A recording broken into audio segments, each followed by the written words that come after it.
Hello everyone, welcome back to my channel sweet San Francisco. ತುಂಬ ದಿನನೇ ಆಗಿತ್ತು ಈ ಥರ ನಾನು ವೆಲ್ಕಮ್ ನೋಟ್ ಹೇಳಿ. I know it's been 6 months videos ಮಾಡಿಲ್ಲ ನಾನು. ತುಂಬ ಜನ ಕೇಳ್ತಿದ್ರು ಇನ್ಸ್ಟಾಗ್ರಾಮಲ್ಲೆಲ್ಲ ಆ್ಯಂಡ್ ಈವನ್ ಯೂಟ್ಯೂಬಲ್ಲಿ ಕೂಡ ಕೇಳ್ತಿದ್ರು ಯಾಕೆ ವೀಡಿಯೋಸ್ ಮಾಡ್ತಿಲ್ಲ ಅಂತ ಹೇಳಿ. ಇನ್ಸ್ಟಾಗ್ರಾಮಲ್ಲಾದರೆ ನಾನು ರಿಪ್ಲೈ ಮಾಡಿ ಹೇಳಿದೆ ಏನು ರೀಸನ್ ಅಂತ ಹೇಳಿ, ಯಾಕೆ ವೀಡಿಯೋ ಮಾಡೋಕ್ಕಾಗ್ತಿಲ್ಲ ಅಂತ ಹೇಳಿ. ಸೊ ಈಗಾದರೆ ನಾನು ಯಾಕೆ ವೀಡಿಯೋಸ್ ಮಾಡ್ತಿಲ್ಲ ಅಂತ ಅಂದರೆ, ಮಾಡ್ತಾ ಇರಲಿಲ್ಲ ಲಾಸ್ಟ್ 6 months ಅಂತಂದರೆ, ಆ್ಯಕ್ಚುಲಿ ನಾವು ಇಲ್ಲಿಂದ ಸ್ಟಾರ್ಟ್ ಆಗೋದಕ್ಕೆ ಮುಂಚೆನೇ ಡಿಸೆಂಬರಲ್ಲಿ ನಮ್ಮ ಮಾಮ್ಗೆ ಏನೋ ಆಪ್ರೇಷನ್ ಆಗಿತ್ತು. ಸೊ ಹೋಗಿದ ತಕ್ಷಣ ಅವ್ರನ್ನ ಟೇಕ್ ಕೇರ್ ಮಾಡಬೇಕಾಗಿತ್ತು. ಅದಾಗಿದ್ದಾದಮೇಲೆ ನಮ್ಮ ಅತ್ತೆಗೆ ಸ್ವಲ್ಪ ಹೆಲ್ತ್ ಇಶ್ಯೂಸ್ ಬಂತು. ಸೊ ಇದರಿಂದ ನನಗೆ ವೀಡಿಯೋಸ್ ಆದರೆ ಅವಾಗ ಮಾಡೋದಕ್ಕಾಗಿಲ್ಲ. ಆ ಫಸ್ಟ್ 1 month ವೆಕೇಷನ್ ಎಲ್ಲ ಆಲ್ಮೋಸ್ಟ್ ಹಾಸ್ಪಿಟಲ್ ಸುತ್ತೋದೇ ಸರಿ ಹೋಗ್ತಾ ಇತ್ತು. ದೆನ್ ಹಾಗೆ ಮತ್ತೆ ವೀಡಿಯೋಸ್ ಅಂದರೆ ಐ ಥಾಟ್ ಲೈಕ್ ಓಕೆ ಬಂದಿದ್ದೀವಿ, ಆ ಫಸ್ಟ್ ವೆಕೇಷನ್ ಮಂತ್ ಎಲ್ಲ ಆಲ್ಮೋಸ್ಟ್ ಇದರಲ್ಲೇ ಆಗೋಯಿತು. ಸೊ ಫ್ಯಾಮಿಲಿ ಜೊತೆ ಒಳ್ಳೆ ಕ್ವಾಲಿಟಿ ಟೈಮ್ ಸ್ಪೆಂಡ್ ಮಾಡೋಣ ಅಂತ ಹೇಳಿ ಲೈಕ್ ಫ್ಯಾಮಿಲಿ ಜೊತೆನೇ ಎಂಜಾಯ್ ಮಾಡೋದ್ರಲ್ಲೇ ಆಗೋಯಿತು. ವೀಡಿಯೋಸ್ ಅಂತೂ ಮಾಡೋದಕ್ಕೆ ಹೋಗಲಿಲ್ಲ ನಾನು. ಇಂಡಿಯಾ ಟ್ರಿಪ್ ಮಾತ್ರ ತುಂಬಾ ಚೆನ್ನಾಗಿತ್ತು. It was like sweet and salt both. ಎಲ್ಲ ಫೇಸಸ್ ಆಫ್ ಲೈಫ್ನ ಎಂಜಾಯ್ ಮಾಡಿದ್ವಿ. ವೆಡ್ಡಿಂಗ್ಸ್ ಅಂತೆ ನಾನು ಇಲ್ಲಿಂದ ಹೋಗೋಕ್ಕೆ ಮುಂಚೆನೇ ಹೇಳಿದ್ದೆ ವೆಡ್ಡಿಂಗ್ಸ್ ಇದೆ ಅಂತ ಹೇಳಿ. ಸೊ ಎಕ್ಸ್ಟ್ರಾ ಬೋನಸ್ ಇನ್ನೂ ಒಂದು ವೆಡ್ಡಿಂಗ್ ಕ್ಲೋಸ್ ರಿಲೇಟಿವ್ಸ್ ಇತ್ತು. ಸೊ ಮದುವೆಲೆಲ್ಲ ತುಂಬ ಎಂಜಾಯ್ ಮಾಡಿದ್ವಿ. ಇಂಡಿಯಾ ಟ್ರಿಪ್ಸ್ ಇವೆಲ್ಲ ಚೆನ್ನಾಗೇ ಇತ್ತು. ಅಫ್ಕೋರ್ಸ್ ನಾನು ಮಿಸ್ ಆದೆ ವೀಡಿಯೋಸ್ ಮಾಡೋದು. ಬಟ್ ವೀಡಿಯೋಸ್ನ ಪಕ್ಕಕ್ಕಿಟ್ರೆ ನಾವಾದರೆ ನಮ್ಮ ಇಂಡಿಯಾ ಟ್ರಿಪ್ನ ತುಂಬ ಚೆನ್ನಾಗೇ ಎಂಜಾಯ್ ಮಾಡಿದೆ ಅಂತ ಹೇಳಬಹುದು. ಆ್ಯಂಡ್ ಏಪ್ರಿಲ್ ಲಾಸ್ಟ್ ವೀಕಲ್ಲಿ ರಂಜಿತ್ ಆದರೆ US ಗೆ ಟ್ರಾವೆಲ್ ಆಗಿಬಿಟ್ರು. ನಾನು ಯಾಕೆ ಟ್ರಾವೆಲ್ ಆಗಿಲ್ಲ ಅಂದರೆ, ಅದೇ ಟೈಮಲ್ಲಿ ನಾನು ನಿಮಗೆ ವೀಡಿಯೋಸಲ್ಲೆಲ್ಲ ನಾನು ಶೇರ್ ಮಾಡ್ಕೊಂಡಿದ್ದೆ ದಟ್ ನಾವು ಮನೆಯನ್ನೆಲ್ಲ ಸ್ಟೋರೇಜ್ ರೂಮ್ಗೆ ಶಿಫ್ಟ್ ಮಾಡಿದ್ದೀವಿ ಅಂತ ಹೇಳಿ. ಸೊ ರಂಜಿತ್ ಫಸ್ಟ್ ಬಂದು ಇಲ್ಲಿ ಸ್ವಲ್ಪ ಸೆಟಲ್ ಡೌನ್ ಆಗಿ ಮನೆಯೆಲ್ಲ ನೋಡಿ ಆಮೇಲೆ ನಾನು ಬರೋಣ ಅಂದ್ಕೊಂಡೆ. ರಂಜಿತ್ ಟ್ರಾವೆಲ್ ಆಗಿದ್ದು ವಿತಿನ್ 5 days ಟ್ರಾವೆಲ್ ಬ್ಯಾನ್ನ ಅನೌನ್ಸ್ ಮಾಡಿದ್ರು. ಸೊ ನಾನು ಟ್ರಾವೆಲ್ ಮಾಡೋದಕ್ಕಾಗಲಿಲ್ಲ. ನಾನಾದರೆ ವಿತಿನ್ 20 days ಅವರೆಲ್ಲ 1 month ಒಳಗಡೆ ಟ್ರಾವೆಲ್ ಮಾಡಬೇಕು ಅಂದ್ಕೊಂಡೆ. ಬಟ್ ಟ್ರಾವೆಲ್ ಬ್ಯಾನ್ ಇರೋದ್ರಿಂದ ಟ್ರಾವೆಲ್ ಮಾಡೋಕ್ಕಾಗಿಲ್ಲ. ಬಟ್ ಸ್ಟಿಲ್ ಇನ್ನೂ ಟ್ರಾವೆಲ್ ಬ್ಯಾನ್ ಇದೆ. ಬಟ್ ನಾನಾದರೆ ಟ್ರಾವೆಲ್ ಆಗಿಬಿಟ್ಟೆ. ಸೊ ಅದು ಹೇಗೆ ಅಂದರೆ, ಎಲ್ರಿಗೂ ಆಲ್ಮೋಸ್ಟ್ ಗೊತ್ತಿರಬಹುದು, NIA ಅಪ್ರೂವಲ್ ತೊಗೊಂಡ್ರೆ ಲೈಕ್ ಡಿಪೆಂಡೆನ್ಸು ಅಂದರೆ ಫ್ಯಾಮಿಲಿ ಸಪ್ರೇಷನ್ ಆ್ಯಂಡ್ ಕೆಲವರು H1B ಕೆಳಗಡೆ ಲೈಕ್ ಇಂಪಾರ್ಟೆಂಟ್ ಸೆಕ್ಟರ್ಗೆ ವರ್ಕ್ ಮಾಡ್ತಿರೋರಾದರೆ ಟ್ರಾವೆಲ್ ಆಗಬಹುದು ಅಂತ. ಸೊ ಇದ್ರ ಬಗ್ಗೆ ಯಾರಿಗಾದ್ರೂ ಡಿಟೇಲ್ಡ್ ಇನ್ಫಾರ್ಮೇಷನ್ ಬೇಕಿದ್ರೆ ನನಗೆ ಕಮೆಂಟ್ ಸೆಕ್ಷನಲ್ಲಿ ತಿಳಿಸಿ. ನಾನಾದರೆ ನೆಕ್ಸ್ಟ್ ವೀಡಿಯೋದಲ್ಲಿ ಇದ್ರ ಬಗ್ಗೆ ಡೀಟೇಲ್ಡಾಗಿ ಎಕ್ಸ್ಪ್ಲೈನ್ ಮಾಡ್ತೀನಿ. ಬಿಕಾಸ್ ರೈಟ್ ನಾವು ತುಂಬ ಜನ ಇಂಡಿಯಾದಿಂದ US ಗೆ ಟ್ರಾವೆಲ್ ಆಗೋರಿಗೆ ಇನ್ಫಾರ್ಮೇಷನ್ ಬೇಕೇ ಬೇಕಾಗಿರುತ್ತೆ. ಸೊ ನನ್ನ ಪ್ರಕಾರ ಎಲ್ರಿಗೂ ಆಲ್ಮೋಸ್ಟ್ ಗೊತ್ತಿದೆ ಅನ್ಕೋತೀನಿ. ಇಫ್ ನಾಟ್ ನನ್ನ ಕಮೆಂಟ್ ಸೆಕ್ಷನಲ್ಲಿ ತಿಳಿಸಿ. ನಾನಾದರೆ ಇದ್ರ ಬಗ್ಗೆ ಡೀಟೇಲಾಗಿ ವಿಡಿಯೋ ಮಾಡಿ ನೆಕ್ಸ್ಟ್ ವೀಡಿಯೋದಲ್ಲಿ ನಿಮ್ಗೆ ತಿಳಿಸ್ತೀನಿ. ಸೊ ಫೈನಲಿ ನಾನಾದರೆ NIA ಅಪ್ರೂವಲ್ ತೊಗೊಂಡು US ಗೆ ಟ್ರಾವೆಲ್ ಆಗಿಬಿಟ್ಟೆ. ಆ್ಯಂಡ್ ಟ್ರಾವೆಲ್ ಕೂಡ ತುಂಬ ಸ್ಮೂತಾಗೇ ಆಯಿತು. ನಾನು ಅಂದ್ಕೊಂಡಷ್ಟು ಲೈಕ್ ಟ್ರಾವೆಲ್ ಬ್ಯಾನ್ ಇರೋ ಟೈಮಲ್ಲಿ ಎಸ್ಪೆಷಲಿ ಏರ್ಪೋರ್ಟ್ಸಲ್ಲೆಲ್ಲ ಹೇಗಿರುತ್ತೋ ಸಿನಾರಿಯೋ ಅಂದ್ಕೊಂಡಿದ್ದೆ. But it was all went so smooth. So ಇನ್ನಿಂದ ನೆಕ್ಸ್ಟ್ ಕಂಟಿನ್ಯೂಸ್ ಆಗಿ ನಾನು ವೀಡಿಯೋಸ್ ಮಾಡ್ತಾನೆ ಇರ್ತೀನಿ. I promise you guys every week 2 to 3 videos ಮಾಡ್ತಾನೆ ಇರ್ತೀನಿ. ಸೊ ನೆಕ್ಸ್ಟ್ ಆದರೆ ಇಂಡಿಯಾದಿಂದ US ಗೆ ಟ್ರಾವೆಲ್ ಆಗುವಾಗ ನಾನು ಯೂಶಲಿ ಏನೇನು ಕ್ಯಾರಿ ಮಾಡ್ತಿದ್ದೆ, ಸೊ ಈ ಸಲ ಏನೇನು ಕ್ಯಾರಿ ಮಾಡಿದೆ ಅನ್ನೋದನ್ನು ನಾನು ಇಂಡಿಯಾದಲ್ಲಿದ್ದಾಗ ವೀಡಿಯೋ ಆದರೆ ಮಾಡಿ ಇಟ್ಕೊಂಡಿದ್ದೀನಿ. ಸೊ ಈಗಾದರೆ ಬನ್ನಿ ಆ ವಿಡಿಯೋನ ನೋಡಿ ಬಂದುಬಿಡೋಣ. ಸೊ ಈಗಾದರೆ ಬನ್ನಿ, ಯೂಶಲಿ ನಾನು US ಇಂದ ಇಂಡಿಯಾಗೆ ಬರುವಾಗ ನಾರ್ಮಲ್ ಆಗಿ ಚಾಕ್ಲೇಟ್ಸ್ ಎಲ್ಲ ತೊಗೊಂಡ್ಬರ್ತೀನಿ. ಅದಾದರೆ ನಾನು ಶಾಪಿಂಗ್ ವಿಡಿಯೋದಲ್ಲೇ ಆಲ್ಮೋಸ್ಟ್ ಎಲ್ಲ ತೋರಿಸ್ಬಿಟ್ಟಿದೆ ನಿಮ್ಗೆ ಏನೇನು ಕ್ಯಾರಿ ಮಾಡ್ತೀನಿ ಅಂತ ಹೇಳಿ. ಬಟ್ ಇಂಡಿಯಾದಿಂದ US ಗೆ ಹೋಗುವಾಗ ಏನೇ ಸ್ಟಫ್ ಕ್ಯಾರಿ ಮಾಡ್ತೀನಿ ಅನ್ನೋದನ್ನ ಈ ವಿಡಿಯೋದಲ್ಲಿ ತೋರಿಸ್ತೀನಿ. ಸೊ ಫಸ್ಟ್ ಥಿಂಗ್ ಬಂದು ಇದು show piece.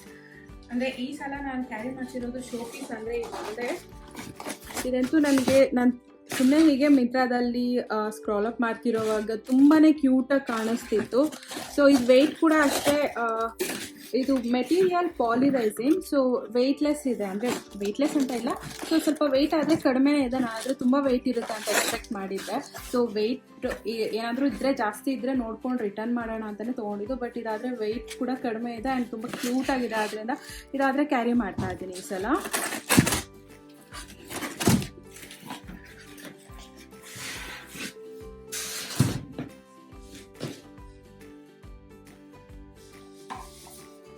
So next thing ಇದಾದರೆ ಲೈಕ್ ಹಬ್ಬಗಳಿಗೆಲ್ಲ ಪ್ಲೇಟ್ಸ್ ಇರ್ತಾರಲ್ವಾ, ಏನಾದರೂ ಹಣ್ಣು ಎಲ್ಲ ಹಾಕಿ ಅದು ಇಡೋದಕ್ಕೆ ಅಂತ ತೊಗೊಂಡಿರೋದು. ಸೊ ಇದು ಫೈಬರ್ ಮೆಟೀರಿಯಲ್. ಸೊ ಸ್ವಲ್ಪ ಬ್ರೇಕ್ ಫ್ರೀ ಇರುತ್ತೆ ಟ್ರಾವೆಲ್ ಮಾಡೋವಾಗ ಅಂತ ಹೇಳಿ ತೊಗೊಂಡೆ.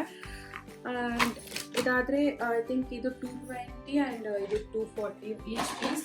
ಇದೊಂಥರ ಲೈಕ್ ಬಾಸ್ಕೆಟ್ ಥರ ತುಂಬಾ ಚೆನ್ನಾಗಿದೆ, ನನಗೆ ತುಂಬ ಇಷ್ಟ ಆಯಿತು. ಸೊ ಎಲ್ಲ ಸೇಮ್ ಯಾಕೆ ಅಂತ ಹೇಳಿ ಇದೊಂದು 4 ಪೀಸ್ ಆ್ಯಂಡ್ ಇದು 6 ಪೀಸ್. ಆ್ಯಕ್ಚುಲಿ ಇದು ನನಗೊಂದು ಲೈಕ್ ಇದೊಂದು 2 ಪೀಸ್, ಇದೊಂದು 3 ಪೀಸ್, ಮಿಕ್ಕಿದ್ದು ಇಲ್ಲಿ ಮನೇಲಿ ಇಡೋಣ ಅಂತ ಹೇಳಿ ತೊಗೊಂಡಿರೋದು. ಬಟ್ ಇದಾದರೆ ನಂಗೆ ತುಂಬಾ ಇಷ್ಟ ಆಯಿತು, ನೋಡೋದಕ್ಕೂ ತುಂಬ ಚೆನ್ನಾಗಿದೆ ಆ್ಯಂಡ್ ಸ್ಟ್ರಾಂಗ್ ಕೂಡ ಇದೆ. ಸೊ ಫೈಬರ್ ಮೆಟೀರಿಯಲ್ ಆದ್ದರಿಂದ ತುಂಬಾ ಚೆನ್ನಾಗಿದೆ. ಫಂಕ್ಷನ್ಸ್ಗೆಲ್ಲ ಇಲ್ಲೇ ನೋಡ್ತಿರಬಹುದು, ಈ ಎಲ್ಲ ಐಟಮ್ಸ್ ಅಲ್ಲಿ ತುಂಬ ಅಟ್ರಾಕ್ಟಿವ್ ಆಗಿ ಒಂದೇ ಕಾಣ್ತಿದೆ. ಸೊ ಹಬ್ಬಗಳಿಗೆ ಎಲ್ಲ ಅಷ್ಟೇ ತುಂಬಾ ಚೆನ್ನಾಗಿ ಕಾಣುತ್ತೆ ಪ್ಲೇಟಿಂಗ್ ಮಾಡುವಾಗ. ನೆಕ್ಸ್ಟ್ ಥಿಂಗ್ ಬಂದು ಜ್ಯೋತಿಗಳು. ಇತಿಹಾಸ ಮಾತ್ರ ತುಂಬಾ ವೆಯ್ಟ್ ಇದೆ. ನನಗೆ ಮೇಯ್ನ್ ಇದು ಸ್ವಲ್ಪ ಆ್ಯಂಟಿಕ್ ಡಿಸೈನ್ ಇದೆ ಅಲ್ಲ, ಇಲ್ಲೆಲ್ಲ ಸ್ವಲ್ಪ ಪ್ಲೇನ್ ಡಿಸೈನ್ ಬರೋದು ಇರ್ತಿತ್ತು, ಅದು ಸ್ವಲ್ಪ ವೆಯ್ಟ್ ಕೂಡ ಕಡಿಮೆ ಇರ್ತಿತ್ತು. ಬಟ್ ಸ್ಟಿಲ್ ನನಗೆ ಇದು ಆ್ಯಂಟಿಕ್ ಪೀಸ್ ಇದೆ, ಅದರಿಂದ ತುಂಬಾ ಆ್ಯಂಡ್ ಸ್ಪೆಷಲಿ ಈ ಪಿಕಾಕ್ ಡಿಸೈನ್ ಇದು ಆ್ಯಂಡ್ ಇದು ತುಂಬಾ ಇಷ್ಟ ಆಯಿತು ನನಗೆ ಈ ಮಾಡೆಲಲ್ಲಿ. ಸೊ ಆ್ಯಕ್ಚುಲಿ ಇನ್ಸ್ಟಾಗ್ರಾಮಲ್ಲಿ ಒಂದು ಪೇಜಲ್ಲಿ ಸ್ವಲ್ಪ ಪ್ರೈಸ್ ಕಡಿಮೆಗೆ ಸಿಗ್ತಿತ್ತು, ಒಂದು 4000ಗೆ ಇದು 20 ಇಂಚಸ್ ಇರೋದು. ಸೊ 4000ಗೆ ಸಿಗ್ತಿತ್ತು. ಬಟ್ ಅಲ್ಲಿ ಆರ್ಡರ್ ಪ್ಲೇಸ್ ಮಾಡೋಣ ಅಂದರೆ ಈಗ ಸ್ವಲ್ಪ ಕೊರೋನಾದಿಂದ ಇದು ನಾರ್ತ್ ಇಂಡಿಯಾದಿಂದ ಬರಬೇಕಾಗಿತ್ತು ಮೆಟೀರಿಯಲ್. ಸೊ ಅದು ಅವರಾದರೆ ಇವಾಗ ಮ್ಯಾನುಫ್ಯಾಕ್ಚರಿಂಗ್ ಎಲ್ಲ ನಿಲ್ಲಿಸ್ಬಿಟ್ಟಿದ್ದಾರೆ. ನೆಕ್ಸ್ಟ್ ಯಾವಾಗಾದರೂ ಅವೈಲಬಲ್ ಇದ್ದರೆ ನೋಡ್ತೀವಿ ಅಂತ ಹೇಳೋದು. ಬಟ್ ನಾನಾದರೆ ಟ್ರಾವೆಲ್ ಡೇಸ್ ಸ್ವಲ್ಪ ಅಪ್ರೋಚ್ ಆಗ್ತಿದೆ ಅಂತ ಹೇಳಿ ನಾನು ಅಮೆಝಾನಲ್ಲಿ ಆರ್ಡರ್ ಮಾಡಿದೆ. ಅಮೆಝಾನಲ್ಲಿ ಆದರೆ ನನಗೆ 6000 ಬಿತ್ತು 2 ದಿಯಾಸ್. ಬಟ್ ತುಂಬಾ ಇಷ್ಟ ಆಯಿತು ನನಗೆ. ಇದು ಪ್ರೈಸ್ ಇದ್ದು ಪರವಾಗಿಲ್ಲ, ತುಂಬಾ ಆ್ಯಂಡ್ ಮೆಟೀರಿಯಲ್ ಕೂಡ ಅಷ್ಟೇ ತುಂಬಾ ಹೆವಿಯಾಗಿದೆ. ಆ್ಯಕ್ಚುಲಿ ಇದೆಲ್ಲ ಬ್ರಾಸ್ ಐಟಮ್ಸ್ ಸ್ವಲ್ಪ ಹೆವಿಯಾಗಿದ್ರೇ ತುಂಬ ಕ್ವಾಲಿಟಿ ಎಲ್ಲ ಚೆನ್ನಾಗಿದೆ ಅಂತ ಹೇಳ್ತಾರಲ್ಲ. ಸೊ ನನಗಾದರೆ design wise and quality wise ಎಲ್ಲ ತುಂಬಾ ಇಷ್ಟ ಆಯಿತು. ಆ್ಯಂಡ್ ಅಮೆಝಾನಲ್ಲಿ ಕೂಡ ಅಷ್ಟೇ ಇದು ಮಹಾರಾಷ್ಟ್ರದಿಂದ ನಾರ್ತ್ ಇಂಡಿಯಾದಿಂದಲೇ ಶಿಪ್ ಮಾಡಿರೋದು. ಸೊ ಅದು ಹೇಗೆ ಶಿಪ್ ಮಾಡಿದ್ರು ಅಂತ ನನಗೆ ಗೊತ್ತಿಲ್ಲ. ಬಟ್ ಇನ್ಸ್ಟಾಗ್ರಾಮಲ್ಲಿ ಆದರೆ ಸ್ವಲ್ಪ ಪ್ರೈಸ್ ಕಡಿಮೆಗೆ ಸಿಗ್ತಿತ್ತು. ಎನಿವೇಸ್ ಪ್ರಾಡಕ್ಟ್ ಸ್ಯಾಟಿಸ್ಫ್ಯಾಕ್ಷನ್ ಇದೆ ಅಲ್ಲ. ಹಾಂ, ನೆಕ್ಸ್ಟ್ ಬಂದು ಸ್ಯಾರೀಸ್. ಇವೆಲ್ಲ ಆಲ್ಮೋಸ್ಟ್ ಎಲ್ಲ ಹೊಸದೇ ಇದೆಲ್ಲ. ಸೊ ಎಸ್, ಸ್ಯಾರೀಸ್ ಬಂದಾಗೆಲ್ಲ ಈ ಥರ ಹೊಸ ಸ್ಯಾರೀಸ್ ತೊಗೊಂಡು ಹೋಗ್ತಾನೆ ಇರ್ತೀನಿ. ಸೊ ಇದೆಲ್ಲ ಒಂದು 1 2 3 4 5 6 7 8 9 ಸ್ಯಾರೀಸ್ ಇದೆ. ಸೊ ಇದ್ರ ಜೊತೆಗೆ ಇನ್ನೇನಾದರೂ ಇನ್ನೂ ಸ್ವಲ್ಪ ಬೇರೆ ಸ್ವಲ್ಪ ಹಳೇದಂದರೆ ಬೇರೆ ಸ್ಯಾರೀಸ್ ಇದೆ. ಈಗಾಗಲೇ ಹೊಸದು ಇಟ್ಕೊತಾ ಇದ್ದೀನಿ. ವೆಯ್ಟ್ ಏನಾದರೂ ಸ್ವಲ್ಪ ಇನ್ನೂ ಮಿಕ್ಕಿದ್ರೆ ಆಗ ನೋಡೋಣ ಅಂತ. ಈ ಕಡೆ ಇರೋದೆಲ್ಲ ಎಲ್ಲ ಲೈಕ್ ಡೈಲಿ ವೇರ್ ಡ್ರೆಸ್ಸಸ್ ಅವೇ ಅಷ್ಟೇ. ಸೊ ಈಗಾಗಲೇ ಹೊಸದೆಲ್ಲ ನಾನು ತೋರಿಸ್ತಾ ಇದ್ದೀನಿ ಏನೇನು ಕ್ಯಾರಿ ಮಾಡ್ತಿದ್ದೀನಿ ಈ ಸಲ ಅಂತ ಹೇಳಿ. ಇದು ಬ್ಲ್ಯಾಂಕೆಟ್ಸ್, ಸಮ್ಮರ್ ಬ್ಲ್ಯಾಂಕೆಟ್ಸ್. ಇದು ನನಗೆ ಕಾಟನಲ್ಲಿ ನಾನು ತುಂಬ ಹುಡುಕ್ತೆ, ಲೈಕ್ ಟಾರ್ಗೆಟಲ್ಲಿ, ವಾಲ್ಮಾರ್ಟಲ್ಲಿ, ಕಾಸ್ಕೋದಲ್ಲಿ ಎಲ್ಲ ಅಷ್ಟೇ ಸಮ್ಮರ್ ಟೈಮಲ್ಲಿ ಯೂಸ್ ಮಾಡೋದಕ್ಕೆ ಬ್ಲ್ಯಾಂಕೆಟ್ಸ್ ತುಂಬಾ ಹುಡುಕ್ತೆ. ಬಟ್ ಹಂಗೆ ಸಮ್ಮರ್ ಯೂಸ್ ಆಗುವಂಥದ್ದು ಯಾವುದೂ ಸಿಗಲಿಲ್ಲ. ಅಲ್ಲೆಲ್ಲ ಸ್ವಲ್ಪ ಚಿಕ್ಕಾಗಿರೋಂತಹ ಮೆಟೀರಿಯಲ್ ಇರ್ತಿತ್ತು. ಸೊ ಅದಾದರೆ ಸಮ್ಮರ್ಗೆ ಅಷ್ಟು ಸೆಟ್ ಆಗ್ತಾ ಇರಲಿಲ್ಲ. ಸೊ ಈ ಥರ ಇಂಡಿಯಾಗೆ ಬಂದಾಗ ತೊಗೊಂಡು ಹೋಗಬೇಕು ಅಂತ ಡಿಸೈಡ್ ಆಗಿದೆ. ಸೊ ಅದಕ್ಕೆ ಒಂದು 2 ಬ್ಲ್ಯಾಂಕೆಟ್ಸ್ ಸಮ್ಮರ್ಗೆ ಯೂಸ್ ಆಗುವಂಥ ತೊಗೊಂಡಿದ್ದೀನಿ, ಕಾಟನ್ ಮೆಟೀರಿಯಲ್ದು.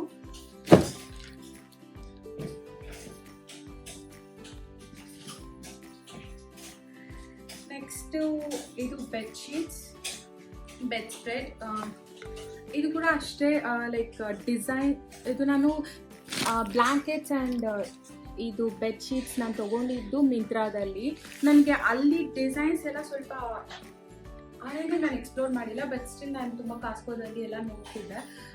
ಆಲ್ಮೋಸ್ಟ್ ಎಲ್ಲ ಪ್ಲೇನ್ ಮೆಟೀರಿಯಲ್ ಇರ್ತಿತ್ತು. ಸೊ ಈ ಥರ ಪ್ರಿಂಟೆಡ್ ಇರೋವಂಥದ್ದು ನನಗೆ ಅಷ್ಟು ಸಿಗಲಿಲ್ಲ. ಸೊ ಹೇಗೋ ಈ ಸಲ ನನಗೆ ವೆಯ್ಟ್, ಅಫ್ಕೋರ್ಸ್ ಬರೋವಾಗ ಒಂದು ಬ್ಯಾಗ್ ಎಲ್ಲ ಫುಲ್ ಬೇರೆ ಏನೇನೋ ತೊಗೊಂಬಂದಿರ್ತೀವಿ. ಇನ್ನು 1 ಬ್ಯಾಗ್ ಹೇಗೋ ನಮ್ಮ ಮೆಟೀರಿಯಲ್ ಇರ್ತಾರೆ. ಸೊ ಇನ್ನು 1 ಬ್ಯಾಗ್ ಆಗೋಷ್ಟು ಇವೆಲ್ಲ ಕವರ್ ಮಾಡ್ತಾ ಇದ್ದೀನಿ. ವೆಯ್ಟ್ ಆದರೆ ತುಂಬಾ ಜಾಸ್ತಿ ಇದೆ ಇದು. ಬಟ್ ನನಗೆ ಅದು ತುಂಬ ಇಷ್ಟ ಆಯಿತು. ಸೊ ಅದಕ್ಕೆ ತೊಗೊಂಡಿತ್ತು.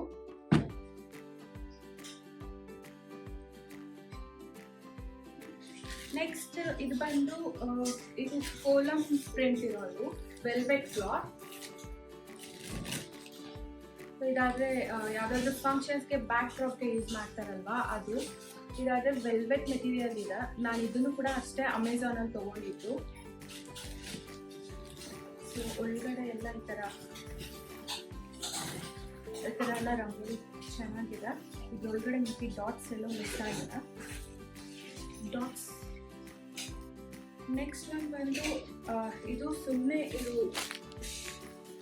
ಇದು ಶ್ರಗ್ ಥರದ್ದು. ನಾನು ನನ್ನ ಮದುವೆ ಟೈಮಲ್ಲಿ ತೊಗೊಂಡಿದ್ದೆ, ಬಟ್ ಇದು ಯಾವತ್ತೂ ಯೂಸ್ ಮಾಡಿಲ್ಲ.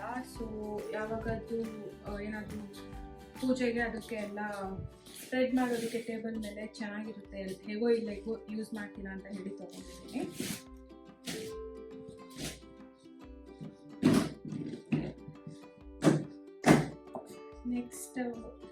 ನೆಕ್ಸ್ಟ್ ಆದರೆ ಇದೆಲ್ಲ ವೇಸ್ಟ್ ಬೆಲ್ಟ್, ನೆಕ್ಸ್ಟ್ ಇದು ಹಿಪ್ ಬೆಲ್ಟ್.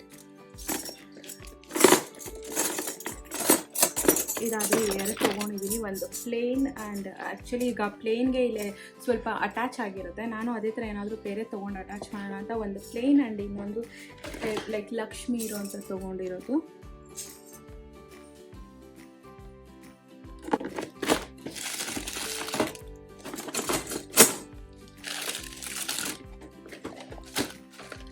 ಇವೆಲ್ಲ ಆರ್ಟಿಫಿಷಿಯಲ್ದು. ಸೊ ಅದ್ರ ಜೊತೆಗೆ ಇದು ಇಯರಿಂಗ್ಸ್.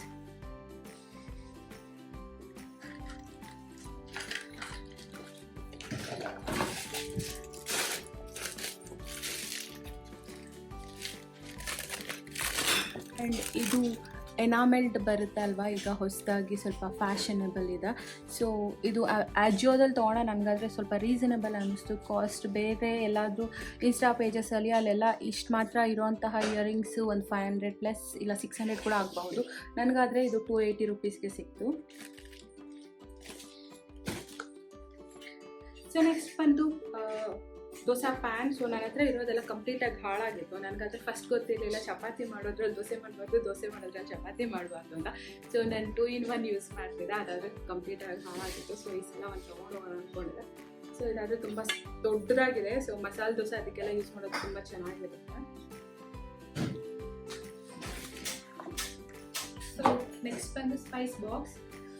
ಅಂದರೆ ನಾರ್ಮಲಿ ಒಗ್ಗರಣೆಗೆ ಹಾಕೋದೆಲ್ಲ ಒಂದ್ರಲ್ಲಿ ಹಾಕ್ಕೊಂಡಿರ್ತೀವಲ್ಲ, ಬಟ್ ಬಿರಿಯಾನಿ ಐಟಮ್ಸ್ ಎಲ್ಲ ಕೂಡ ಅಷ್ಟೇ ಯಾವಾಗಲೂ ಸೆಪ್ರೇಟಾಗಿ ಬಾಕ್ಸ್ ತೆಗೆದು ಓಪನ್ ಮಾಡಿ ಹಾಕೋದಕ್ಕೆಲ್ಲ ಸ್ವಲ್ಪ ಒಂಥರ ಇರಿಟೇಟಿಂಗ್ ಆಗಿ ಅನಿಸ್ತಿತ್ತು. ಸೊ ಈ ಸಲ ಇಂಡಿಯಾಗೆ ಬಂದಾಗ ಇದನ್ನು ತೊಗೊಂಡೋಗೋಣ ಅಂದ್ಕೊಂಡೆ. ಆ್ಯಕ್ಚುಲಿ ಸ್ಟೀಲ್ದೆಲ್ಲ ಅವೈಲೇಬಲ್ ಇರುತ್ತಲ್ಲ, ಬಟ್ ಸ್ಟೀಲ್ದೆಲ್ಲ ನನಗೆ ಅದೇ ತೊಗೊಂಡೋಗೋದಕ್ಕೂ ಕಷ್ಟ ಆ್ಯಂಡ್ ಅಷ್ಟು ಇದು ಇರಲೇಬೇಕು ಅಂತ ಏನೂ ಇಲ್ಲ. ಸೊ ಅಟ್ಲೀಸ್ಟ್ ಪ್ಲಾಸ್ಟಿಕ್ ಯಾವುದು ತೊಗೊಂಡ್ರೆ, ಆ್ಯಂಡ್ ಇದು ಕೂಡ ಅಷ್ಟೇ ತುಂಬ ದೊಡ್ಡದಾಗಿದೆ. ಇದಕ್ಕೆ ಮುಂಚೆ ನನ್ನ ಹತ್ರ ಇರೋದಕ್ಕಿಂತ ಇದೆಲ್ಲ ಸ್ವಲ್ಪ ದೊಡ್ಡದಾಗಿದೆ. ಸೊ ಪಲಾವ್ ಐಟಮ್ಸ್ ಎಲ್ಲ ಇಟ್ಕೊಳ್ಳೋದಕ್ಕಾಗುತ್ತೆ ಅಂತ ಹೇಳಿ ಇದು. ಇನ್ನು ಆ್ಯಕ್ಚುಲಿ ಕಿಚನ್ ಆಕ್ಸೆಸರೀಸ್ ಎಲ್ಲ ಸಣ್ಣವು ಲೈಕ್ ಕರ್ಜಿಕಾಯಿ ಮಾಡೋದು ಈ ಥರದ್ದು, ಆ್ಯಂಡ್ ಈವನ್ ಕುಕ್ಕರ್ಸ್ ಕೂಡ ಅಷ್ಟೇ ಎಲ್ಲ ರಂಜಿತ್ ಟ್ರಾವೆಲ್ ಮಾಡುವಾಗ ರಂಜಿತ್ ಕೈಯಲ್ಲಿ ಆಲ್ಮೋಸ್ಟ್ ಕಿಚನ್ ಆಕ್ಸೆಸರೀಸ್ ಎಲ್ಲ ರಂಜಿತ್ ಕೈಯಲ್ಲಿ ಕಳಿಸ್ಬಿಟ್ಟೆ. ಸೊ ಇದು ಸ್ವಲ್ಪ ಸ್ಪೇಸ್ ಸಾಕಾಗಿಲ್ಲ ಅಂತ ಹೇಳ್ಬಿಟ್ಟು ಇದೊಂದು ಮಾತ್ರ ಇಟ್ಕೊಂಡೆ. ನೆಕ್ಸ್ಟ್ ಬಂದು ಮೆಡಿಸಿನ್ಸ್. ಸೊ ಯೂಶಲಿ ಕೆಲವು ಫ್ರೆಂಡ್ಗೆ ಯಾವುದೋ ಒಬ್ಬರಿಗೆ ಟ್ಯಾಬ್ಲೆಟ್ಸ್ ಬೇಕಾಗಿತ್ತು ಅಂತ ಫ್ರೆಂಡ್ಸ್ಗೆ ಆ್ಯಂಡ್ ಈ ಥರದ್ದು ಲೈಕ್ ವಿಟಮಿನ್ ಟ್ಯಾಬ್ಲೆಟ್ಸ್ ಈ ಥರದ್ದೆಲ್ಲ ಕೆಲವು ಯೂಶಲಿ ಕ್ಯಾರಿ ಮಾಡ್ತಿರ್ತೀನಿ ನಾನು. ಆ್ಯಂಡ್ ಸ್ವಲ್ಪ ಅದು ಇದು ಪೇನ್ ಟ್ಯಾಬ್ಲೆಟ್ಸ್ ಎಲ್ಲ ಅಲ್ಲಿ ಸಿಗದೆ ಇರೋವಂಥದ್ದು ಕೆಲವು ಇರುತ್ತೆ, ಅವನ್ನೆಲ್ಲ ಕ್ಯಾರಿ ಮಾಡ್ತಾ ಇರುತ್ತೆ. ಸೊ ಕೆಲವು ಟ್ಯಾಬ್ಲೆಟ್ಸ್ ಮಾಡ್ತಾ ಇರುತ್ತೆ. ನೆಕ್ಸ್ಟ್ ಒಂದು ಬಂದು ಇದು ಮಾರಿಗೋಲ್ಡ್ ಫ್ಲವರ್ ಗಾರ್ಲೆಂಡ್ಸು. ಸೊ ಇದಾದರೆ ಅಂದರೆ ನಾನು ಇನ್ಸ್ಟಾ ಪೇಜಲ್ಲಿ ಆರ್ಡರ್ ಮಾಡ್ಕೊಂಡಿದ್ದು. ಅಲ್ಲಾದರೆ ಮಿನಿಮಮ್ ಆರ್ಡರ್ ಎಷ್ಟು ಅಂತ ಇರುತ್ತೆ, ಲೈಕ್ ಒಂದು ಆರ್ಡರ್ಗೆ ಎಷ್ಟು ಪೀಸಸ್ ಅಂತ ಆರ್ಡರ್ ಮಾಡಬೇಕಾಗಿತ್ತು. ಸೊ ಅವ್ರು ಮಿನಿಮಮ್ ಲೈಕ್ ಈಚ್ ಪ್ಯಾಕಲ್ಲಿ 5 ಗಾರ್ಲ್ಯಾಂಡ್ಸ್ ಇರುತ್ತೆ. ಸೊ ಮಿನಿಮಮ್ 6 ಮಾಡಬೇಕು ಅಂತ ಹೇಳಿದ್ರು. ಸೊ ನಾನಾದರೆ ಹೋಗ್ಲಿ ಇರಲಿ ಬಿಡು ಆಗುತ್ತೆ ಅಂತ ಹೇಳಿ ಆಲ್ಮೋಸ್ಟ್ ಈ ಪ್ಯಾಕ್ ಅದೇ ಇದೆ, 12 ಪ್ಯಾಕ್ಸ್ ಇದೆ. ಈಚ್ 6 ಕಲರ್ಸ್ ತೊಗೊಂಡಿದ್ದೀನಿ. ಏನಾದರೂ ಫಂಕ್ಷನ್ಸ್ ಎಲ್ಲ ಅಲ್ಲಿ ನಮ್ಗೆ ಮೊದಲೇ ಹೂವು ಎಲ್ಲ ಸಿಗಲ್ಲ ಅಲ್ವಾ. ಸೊ ಫಂಕ್ಷನ್ಸ್ ಎಲ್ಲ ಆದಾಗ ತುಂಬ ಯೂಸ್ ಆಗುತ್ತೆ ಅಂತ ಹೇಳಿ. ನೆಕ್ಸ್ಟ್ ಬಂದು ಸ್ಯಾರಿ ಸೂಟ್ಸ್, ಅದಕ್ಕೆಲ್ಲ ಬ್ಲೌಸ್ ಅಲ್ಲೆಂತೂ ಸ್ಟಿಚ್ ಮಾಡಿಸೋದಕ್ಕೆ ಆಪ್ಷನ್ಸ್ ಇರುತ್ತೆ. ಬಟ್ ಆಬ್ವಿಯಸ್ಲಿ ಎಲ್ಲ ಅಷ್ಟೇ ಯಾವುದು ಸಿಗ್ದಿರ ಅಂತೂ ಇರೋದಕ್ಕೆ ಹೋಗಲ್ಲ. ಬಟ್ ಎಲ್ಲನೂ 1:4 ಕಾಸ್ಟ್ ಇರುತ್ತೆ. ಅದರಿಂದ ಇಲ್ಲಿಗೆ ಬಂದಾಗ ನಮ್ಗೆ ಬೇಕಾಗಿರೋ ಡಿಸೈನ್ಸಲ್ಲೆಲ್ಲ ನಮ್ಗೆ ಬೇಕಾಗಿರೋ ಡ್ರೆಸ್ಸಸ್ ಎಲ್ಲ ಸ್ಟಿಚ್ ಮಾಡಿಸ್ಕೊಂಡು ಹೋಗ್ತಾ ಇರ್ತೀವಿ. ನೆಕ್ಸ್ಟ್ ಇದು ಬ್ಲೌಸ್ ಪೀಸಸ್. ಸೊ ಇದು ಬಂದು ಬ್ರಾಸ್ ಬೆಲ್ಸ್. ಆ್ಯಕ್ಚುಲಿ ನಾನು ಪ್ಲಾಸ್ಟಿಕ್ ಬೆಲ್ಸ್ ತೊಗೊಳ್ಳೋಣ ಅಂತ ನೋಡ್ತಿದ್ದೆ ಡೆಕೋರೇಟಿವ್ ಪರ್ಪಸ್ಗೆ, ಬಟ್ ಅದು ನಾನು ನೋಡಿದಾಗ ಅವೈಲೇಬಲ್ ಇತ್ತು, ಬಟ್ ಸ್ವಲ್ಪ ದಿನ ಆದಮೇಲೆ ಔಟ್ ಆಫ್ ಸ್ಟಾಕ್ ಆಗೋಯಿತು. ಸೊ ಇಲ್ಲಿ ಅಂತ ನಾನು ಬ್ರಾಸ್ ತೊಗೊಂಡಿದ್ದೀನಿ. ಇದರಲ್ಲಿ ಸ್ವಲ್ಪ ವೆಯ್ಟ್ ಜಾಸ್ತಿ ಇದೆ, ಬಟ್ ಆದರೆ ಇದಾದರೆ ಲೈಫ್ ಇರುತ್ತಲ್ವ, ಎಷ್ಟು ದಿನ ಆದರೂ ಯೂಸ್ ಮಾಡಬಹುದು. ಸೊ ಇದೊಂದು 15 ಪೀಸಸ್ವರೆಗೂ ತೊಗೊಂಡಿದ್ದೀನಿ ನಾನು. ಆ್ಯಂಡ್ ಇನ್ನು ಇವೆಲ್ಲ ಸ್ವಲ್ಪ ಪೂಜಾ ಸಾಮಗ್ರಿಗಳು ಸಣ್ಣ ಸಣ್ಣವು. ಕಾಲುಂಗ್ರ. ಸೊ ಇದಾದರೆ ಸ್ವಲ್ಪ ಡಿಸೈನ್ಸ್ ಎಲ್ಲ ತುಂಬ ಕ್ಯೂಟಾಗಿತ್ತು, ಅದಕ್ಕೆ ಒಂದು 2 ಪೇರ್ಸ್ ತೊಗೊಂಡಿದ್ದೀನಿ. Next food items. ಸೊ ನಾನು ಫುಡ್ ಐಟಮ್ಸ್ ನಾರ್ಮಲಾಗಿ ಏನೇನು ಕ್ಯಾರಿ ಮಾಡ್ತೀನಿ ಅಂದರೆ ಲೈಕ್ ಟೀ ಪೌಡರ್ ಜಾಸ್ತಿ ಕ್ಯಾರಿ ಮಾಡ್ತಿರ್ತೀನಿ. ಸರಿ ನನಗೆ ಈಗ ಸದ್ಯಕ್ಕೆ 1 kg ತೊಗೊಂಡಿದ್ದೀನಿ, ಬಟ್ 2 kg ತೊಗೊತಾ ಇದೆ. ಈ ಸಲ ಸ್ವಲ್ಪ ಈ ಜ್ಯೋತಿಗಳೆಲ್ಲ ಜಾಸ್ತಿ ವೆಯ್ಟ್ ಇದಲ್ಲ, ಅದಕ್ಕೆ 1 kg ಮಾತ್ರ ತಗೊಂಡೆ. ಆ್ಯಂಡ್ ಇದೆಲ್ಲ ಇವೆಲ್ಲ home made products. Chilli powder, sambar powder and dhaniya powder. So ಮನೇಲಿ ಅಮ್ಮ ಮಾಡ್ತಾ ಇರ್ತಾರೆ ಅದು. And main item tamarind. ಇದಾದರೆ ನನಗೆ ಚೆನ್ನಾಗಿರೋ ಪ್ರಾಡಕ್ಟ್ ನನಗೆ ಸಿಗಲೇ ಇಲ್ಲ. ಕ್ವಾಂಟಿಟಿ ಪ್ರೈಸ್ ಎಲ್ಲ ಸೈಡ್ಗೆ ಇಟ್ಟರು ಕೂಡ ಅಷ್ಟೇ ಕ್ವಾಲಿಟಿ ಅಷ್ಟು ಚೆನ್ನಾಗಿರ್ತಾ ಇರಲಿಲ್ಲ. ಸೊ ಬಂದಾಗೆಲ್ಲ ಮಿಸ್ ಮಾಡ್ತೀರಾ 1 kg ಅಷ್ಟು ಟ್ಯಾಮ್ರಿನ್ ವುಡ್ ಸ್ಯಾಂಡ್ ತೊಗೊಂಡು ಹೋಗ್ತಾ ಇರ್ತೀನಿ. ಇದಾದರೆ ಊರಿಂದ ಸ್ಪೆಷಲಾಗಿ ನನಗೋಸ್ಕರ ಕಳಿಸಿರೋಂಥದ್ದು. ಇದಂತೂ ಅಲ್ಲಿ ನಾವು ದುಡ್ಡು ಕೊಟ್ಟರು ಸಿಗಲ್ಲ, ತೇಜು ಪೌಡರ್. ಸೊ ನಾವಾದರೆ ಆಲ್ಮೋಸ್ಟ್ 10 ಇಯರ್ಸಿಂದ ತೇಜು ಪ್ರಾಡಕ್ಟ್ಸ್ಗೆ ಬಿಗ್ ಫ್ಯಾನ್. ಅದರಲ್ಲೂ specially kebab powder. So kebab ಅಂತ ಮಾಡಿದ್ರೆ ಈ ಪ್ರಾಡಕ್ಟ್ಸೇ ಯೂಸ್ ಮಾಡೋದು. ಸೊ ನಾನಾದರೆ ಇದು ದೊಡ್ಡ ಪ್ಯಾಕೆಟ್ಸ್ ಲೈಕ್ ಈ ಥರ ಪ್ಯಾಕೆಟ್ಸ್ ಸಿಕ್ತಿತ್ತು ಇದು ಚಿಕನ್ ಮಸಾಲದು. ಬಟ್ ಇದಾದರೆ 1/2 kgಗೆ 1 ಪ್ಯಾಕೆಟ್ ಅಂತ ಇರುತ್ತಲ್ಲ. ಸೊ ಹಾಕೋವಾಗ ಮೆಜರ್ಮೆಂಟಿಂದ ಹಾಕಬಹುದು. ಲೈಕ್ ಈ ಥರ ಪ್ಯಾಕೆಟಿಂದ ಹಾಕೋವಾಗಾದ್ರೆ ನನಗೆ ಅಷ್ಟು ಮೆಜರ್ಮೆಂಟ್ ಗೊತ್ತಾಗ್ತಾ ಇದೆ. ಸೊ ಅದಕ್ಕೋಸ್ಕರ ಚಿಕ್ಕ ಪ್ಯಾಕೆಟ್ಸೇ ಪರ್ಚೇಸ್ ಮಾಡಿದ್ದು. Chicken kebab and fish kebab. So next ಬಂದು ಇದು ಬಿರಿಯಾನಿ ಐಟಮ್ಸ್. ಇದು ಲೈಕ್ ಮರಾಠಿ ಮಗ್ಗು, ಅಜ್ವೈನ್ ಆ್ಯಂಡ್ ಶಾಹಿ ಜೀರಾ, ಈ ಥರದ್ದೆಲ್ಲ, ಸೋಂಪು ಎಲ್ಲ. ಇನ್ನೂ ಬೇರೆ ಐಟಮ್ಸ್ ಲೈಕ್ ಪಲಾವ್ ಎಲ್ಲ ಅವೆಲ್ಲ ಬರುತ್ತಲ್ಲ. ಲಾಸ್ಟ್ ಟೈಮ್ ನಾವು ಕೂರ್ಗೆ ಹೋಗಿದ್ವಿ ರಂಜಿತ್ ಇವತ್ತು ಟ್ರಾವೆಲ್ ಆಗೋಕ್ಕೆ ಮುಂಚೆ. ಸೊ ಆಗ ಒಂದು ಸ್ವಲ್ಪ ಐಟಮ್ಸ್ ತೊಗೊಂಡಿದ್ದೆ, ಅದೆಲ್ಲ ಆಲ್ಮೋಸ್ಟ್ ರಂಜಿತ್ ಕೈಯಲ್ಲಿ ಕಳಿಸಿದ್ದೆ. ಸೊ ಈಗಾಗಲೇ ಇನ್ನು ರಿಮೈನಿಂಗ್ ಐಟಮ್ ಅಂದರೆ ಕೂರ್ಗಲ್ಲಿ ಬೆಳೆಯುವಂಥ ಐಟಮ್ಸ್ ಮಾತ್ರ ಅಲ್ಲಿ ತೊಗೊಂಡಿದ್ದೆ, ಲೈಕ್ ಏಲಕ್ಕಿ, ಲವಂಗ, ಚಕ್ಕೆ, ಈ ಥರದ್ದೆಲ್ಲ. ಮಿಕ್ಕಿದ್ದೆಲ್ಲ ಇವೆಲ್ಲ ಅಲ್ಲಿ ಬೆಳೆಯುವಂತಹ ಪ್ರಾಡಕ್ಟ್ಸ್ ಅಲ್ಲ. ಸೊ ಅದನ್ನೆಲ್ಲೇ ತೊಗೊಳ್ಳೋಣ ಅಂತ ಹೇಳಿ ಈಗ ನಾನು ಟ್ರಾವೆಲ್ ಆಗೋವಾಗ ತೊಗೊಂಡೋಗ್ತಾ ಇದ್ದೀನಿ. ಸೊ ಮಿಕ್ಕಿದ್ದು ಲೈಕ್ ಈನೋ ಪ್ಯಾಕೆಟ್ಸ್, ಅಲ್ಲಿ ಎಕ್ಸ್ಪೈರಿ ಡೇಟ್ ತುಂಬ ಲಾಂಗ್ ಲಾಸ್ಟಿಂಗ್ ಇರೋಂಥ ಸಿಗಲ್ಲ, ಅದಕ್ಕೆ ಚಿಕ್ಕದ ಪ್ಯಾಕೆಟ್ ಏನಕ್ಕಾದ್ರು ಲೈಕ್ ಪಡ್ಡು ಅವೆಲ್ಲ ಮಾಡೋದಕ್ಕೆ ಬೇಕಾಗುತ್ತೆ ಅಂತ. And some food colour and ಇದು ಹಿಂಗುವ ಸೊಪ್ಪು ಟೀ ಪೌಡರ್. ಸೊ ನೆಕ್ಸ್ಟ್ ಕೆಲವು ಅದೇ ಪಾಯಿಂಟ್ಸ್ ಆದರೆ ನಾನು ಹುಡುಕಿದೆ. ನಂದು ಇದು ಆ್ಯಕ್ಚುಲಿ ಡೈಲಿ ಕ್ರೀಮ್, ಬಟ್ ಅಲ್ಲಿ ನಂಗೆ ಸಿಗ್ತಾ ಇಲ್ಲ. ಸೊ ಜಸ್ಟ್ 1 ತೊಗೊಂಡಿದ್ದೀನಿ. ನೆಕ್ಸ್ಟ್ ಅಲ್ಲಿ ಬೇರೆ ಕ್ರೀಮ್ ಶಿಫ್ಟ್ ಆಗೋಣ ಅಂತ ಹೇಳಿ. ಐ ಥಿಂಕ್ ಇಲ್ಲಿಂದ ಕ್ಯಾರಿ ಮಾಡ್ತಾ ಇರೋದು ಅಂದರೆ ಇನ್ನು ಅಷ್ಟು ಅನ್ಕೊಂಡೆ. ಕುಕ್ಕರ್ ಬೆಲ್ಸ್ ಹೇಳ್ದಲ್ಲ, ನಾನು ರಂಜಿತ್ ಕೈಲಿ ಕೆಲವು ಕಿಚನ್ ಐಟಮ್ಸ್ ಕಳಿಸೋದ, ಅದರಲ್ಲಿ ಕುಕ್ಕರ್ಸ್ ಕಳಿಸಿದ್ರು, ಒಂದು 5 litre and 3 litres. Usually belts ಎಲ್ಲ ಸ್ವಲ್ಪ ಇದಾಗ್ತಿರುತ್ತಲ್ಲ. ಸೊ ನೆಕ್ಸ್ಟು ಇದೇ ಥರ ತೊಗೊಳ್ಳೋಣ ಅಂತ ಹೇಳಿ, ಈ ಸೈಜು ತೊಗೊಳ್ಳೋಣ ಅಂತ ಹೇಳಿ ಇಟ್ಕೊಂಡೆ ಮೆಜರ್ಮೆಂಟ್ಗೋಸ್ಕರ. ಬಟ್ ಆಗಿಂದಾನೇ ಲಾಕ್ಡೌನ್ ಸ್ಟಾರ್ಟ್ ಆಯಿತು, ಸೊ ಸಿಗಲೇ ಇಲ್ಲ. ಸೊ ಫೈನಲಾಗಿ ಇದನ್ನು ರಿಟರ್ನ್ ಹೋಗ್ತಾ ಇದ್ದೀನಿ.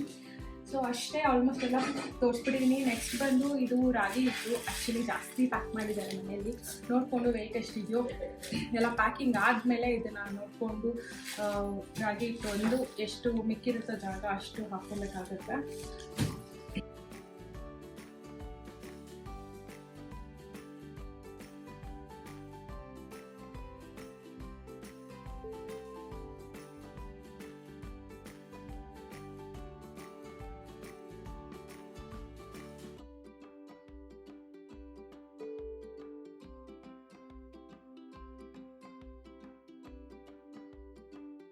ಸೊ ಎಲ್ಲ ಐಟಮ್ಸ್ ಪ್ಯಾಕ್ ಮಾಡೋದೆಲ್ಲ ಆಲ್ಮೋಸ್ಟ್ 3 ಅವರ್ಸ್ವರೆಗೂ ತೊಗೊಂತು. ಆ್ಯಂಡ್ ಸ್ವಲ್ಪ ಓವರ್ ವೆಯ್ಟ್ ಆಯಿತು. ನೋಡಿಕೊಂಡು ಮತ್ತೆ ಎಲ್ಲ ಐಟಮ್ಸ್ ಎಲ್ಲ ತೆಗೆದು ಅನ್ವಾಂಟೆಡ್ ಸ್ಟಫ್ನೆಲ್ಲ ತೆಗೆದು ಹಾಕಿ, ಸೊ ಎಲ್ಲ ಪ್ಯಾಕಿಂಗ್ ಮಾಡೋಷ್ಟರೊಳಗಡೆ ಆಲ್ಮೋಸ್ಟ್ ನಾನು ಟ್ರಾವೆಲ್ ಮಾಡೋದಕ್ಕೆ 1 ಅವರ್ ಮುಂಚೆ ಕೂಡ ಅಷ್ಟೇ ಅನ್ವಾಂಟೆಡ್ ಎಲ್ಲ ನೋಡಿಕೊಂಡು ತೆಗಿಬೇಕಾಗಿ ಬಂತು. ಸೊ ಪ್ಯಾಕಿಂಗ್ ಅಂದರೆ ಅಷ್ಟು ಟೈಮ್ ತೊಗೊಂತು. ಸೊ ನೆಕ್ಸ್ಟ್ ವಿಡಿಯೋ ಬಂದು ನಾವೀಗ ಪ್ರೆಸೆಂಟ್ ಇರೋಂತಹ ಮನೆ ತುಂಬಾ ಚೆನ್ನಾಗಿದೆ ಮನೆ ನೋಡೋದಕ್ಕೆ. ಲೈಕ್ ನನಗೆ ಮನೆ ಅಂದರೆ ಈ ರೆನೋವೇಟೆಡ್ ಕಾನ್ಸೆಪ್ಟ್ಸ್ ಕೆಲವು ತುಂಬಾ ಇಷ್ಟ ಆಯಿತು. ಸೊ ಅದೆಲ್ಲ ಕಾನ್ಸೆಪ್ಟ್ಸ್ ಇನ್ಕ್ಲೂಡೆಡ್ ಇದೆ ಈ ಮನೆಯಲ್ಲಿ. ಸೊ ನೆಕ್ಸ್ಟ್ ವಿಡಿಯೋದಲ್ಲಿ ನಾನು ಈ ಮನೆ ಹೇಗಿದೆ ಅನ್ನೋದನ್ನ ನಿಮ್ಮ ಜೊತೆ ಶೇರ್ ಮಾಡ್ಕೊತೀನಿ. ಸೊ ಇಲ್ಲಿಗೆ ನಾನು ಈ ವಿಡಿಯೋನ ಮುಗಿಸ್ತಾ ಇದ್ದೀನಿ. ನನ್ನ ಚಾನಲ್ಗೆ ಯಾರಾದರೂ ಫಸ್ಟ್ ಟೈಮ್ ವಿಸಿಟ್ ಮಾಡಿದರೆ ತಪ್ಪದೆ ನನ್ನ ಚಾನಲ್ಗೆ ಸಬ್ಸ್ಕ್ರೈಬ್ ಆಗಿ. And thank you for watching this video. See you in the next video. Bye.